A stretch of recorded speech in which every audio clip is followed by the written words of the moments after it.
Hey everyone, it's Lejay, the Lux Oracle, and I wanted to come to you guys and talk to you guys about synastry. So, I was actually going to do a video, and then someone actually asked me the question of what is synastry in astrology? What does that even mean? So, synastry is when we take a person A's chart and person B's chart, and we like smash them together. No?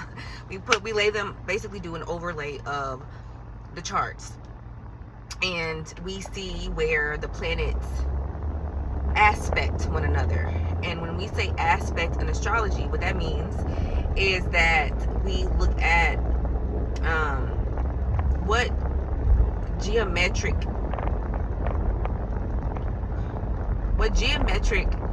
figures and or connections are being made between the planets, right? So if you have a moon in Leo, right, and your boyfriend has a moon in Taurus, right, and they're both at an exact degree on the wheel, right? So the wheel contains, your chart contains 360 degrees, right? Because there's 12 houses, and each house has 30 degrees, 0 through 29. So your moon, when you look at your natal chart, it's going to say moon in Leo at 15 degrees, right? Well, if your boyfriend's moon is in Taurus at 15 degrees, or even 14 or 16 or 17 degrees, that means that it's in an aspect of a square, right? Which is a harsh aspect to your moon. So you all will probably have a lot of emotional issues, really bad fights, things of that nature, and they're going to pertain to the houses that they're in and the signs that they're in. So why do people use synastry? What is this for? So it's for what I told you, what I'm telling you. So it's basically to see the relationships between two people and how they're going to relate to one another. That's what synastry does. Now, a composite chart is a calculated chart between your two charts that tells you the story of your relationship. So those are different, but they are complementary, right?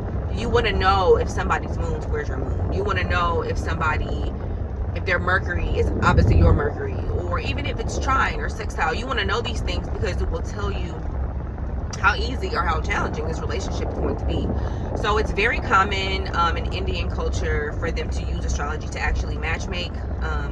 The matchmakers in their community are actually trained astrologers, and they look at that before they pair people together for compatibility. So that is the reason for synastry, is for you to basically assess the compatibility between two people. So a lot of people will see an astrologer to look at their relationship issues or relationship patterns if it's just their chart. But if it's synastry, they'll look at the relationship dynamic that they have with another person. And it's not just romantic. People do this with their mom, you know. So you have a lot of issues with your mom, you want to look at your synastry and see what's going on there and see why she gives you that energy and why you have the relationship that you have with her. So your parents, your children even, you can, this is great if you're going to get into business with someone. You want to look and see, like, you know, is this going to be a good fit? Do we mesh, you know? So you can, that's what synastry is for. Now, there's also something called electional astrology. And electional astrology is a high-level astrological science in which dates are chosen for things. So electional astrology is when you're like, oh, I want to pick the best day for me to get married, or I want to pick the best day for me to, I don't know, propose to somebody, or to the best day for me to, conceive. You could do that too. The best day for me to do a presentation, the best day for me to launch a class, things like that. So people use electional astrology for that. So it's very common for couples to come to an astrologer such as myself to be like, well, what are the best days for us to get married? You definitely want to don't want to do it during Mercury or Venus retrograde, okay? But you will see when the best dates are. You can also see dates to avoid, right? This is also another cool thing that can occur because you checked out, you assessed the dates with an astrologer. So you want to look at dates that are good for you to launch things, to for relationships, for any type of event, any type of so electional, the word electional is basically like you're electing, you know, what is the best time for, so an astrologer can look at that for you to kind of assess. So those are some of the things that I do. This is why people work with me. I have done quite a few Synastry charts, and I have always been spot on, because I always tell people astrology is more math than anything, right?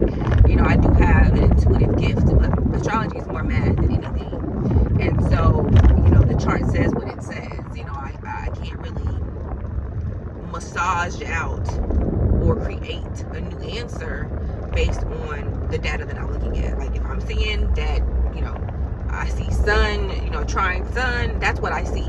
You know, if I see, you know, Mercury, you know, sextile Pluto, then that's just what I see. And so that the answer, or the implications of those placements, right, of those aspects between the charts, or even within your own personal natal chart, if you just get a singular chart reading, that it just is what that is. Like, there's no fluff or like fakeness that can really be put with that.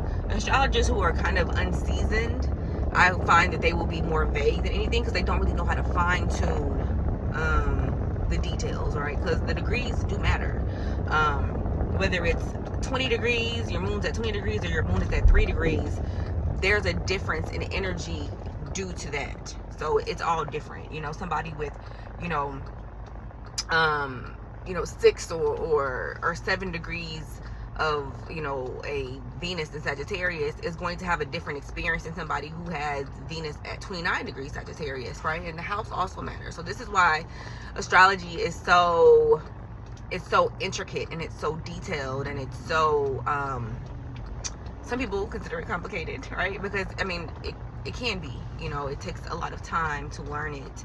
A seasoned astrologer who happens to have my birthday, he's an elder, I think he's about 70 now, he basically told me, and I agree with him, he's not the only person I've heard say this, but I think he was the first person who told me this. And he was like, you'll never stop learning astrology. You know, you'll always keep finding new hidden gems in your chart. You'll always keep learning new things with astrology. So that's like, you know, it's never your learning is never really finished when it comes to astrology and, you know, how astrology works. But yes, so I wanted to just give a little overview about what Synastry is. What is a Synastry chart? So if you ever pull a Synastry chart, like you go and you type in you and your boo's information, or you and your grandmama's information, you will see all of the planets, right, twice. You're going to see them inside of the wheel, you're going to see them outside of the wheel, inside of the chart, outside of the chart. And you're going to see patterns. You're going to see different lines that indicate the aspects between those planets, and it's going to basically describe the type of relationship that you all have, whether it be good or bad. You know, it's going to tell you the real deal. And I will tell you, as somebody who is an astrologer,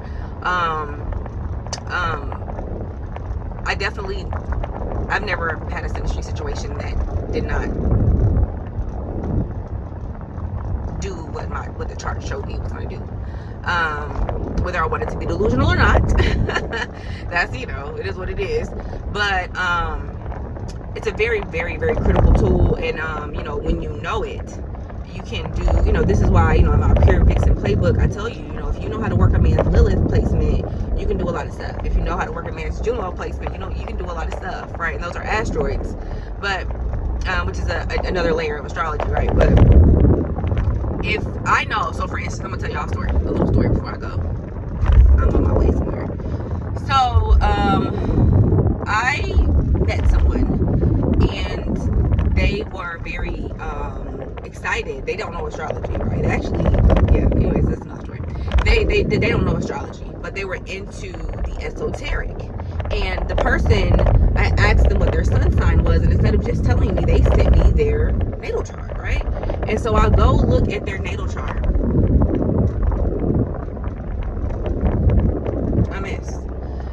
I say a mess because it was completely, I can't say a mess. Let me not say that. It was like, I was just like a strong, hard no. Like, okay, yeah, no, we definitely don't ever need to be anything other than colleagues, associates, and that's cool, yeah.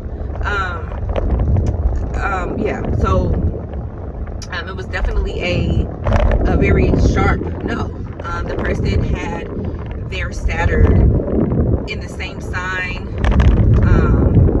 which is a very sensitive house for me, where my moon and my Chiron is, and I was just like, no,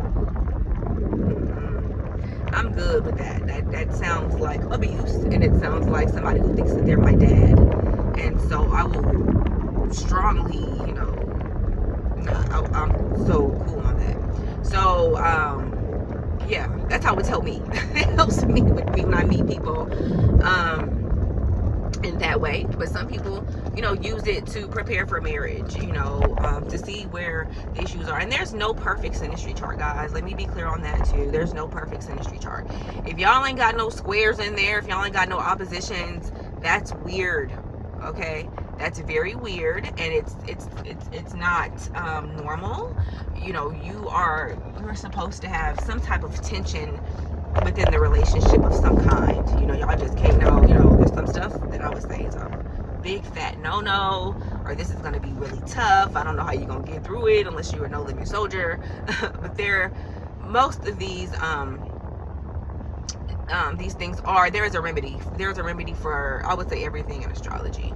But there are some synastry placements that I just personally, I would not deal with them. But I'm here to tell you the truth. I'm gonna tell you, like, hey, this is going to be quite complicated. You guys are going to have very serious communication issues. Like, I had an astrologer tell me, she was like, it's going to be crucial for you guys to work on this part of your relationship, right? And that is exactly what was the problem, right? And I hired an astrologer to do it because I wanted someone that was not biased, in the relationship, and that wasn't going to overlook the whatever parts because they were in love, right? I'm talking about myself.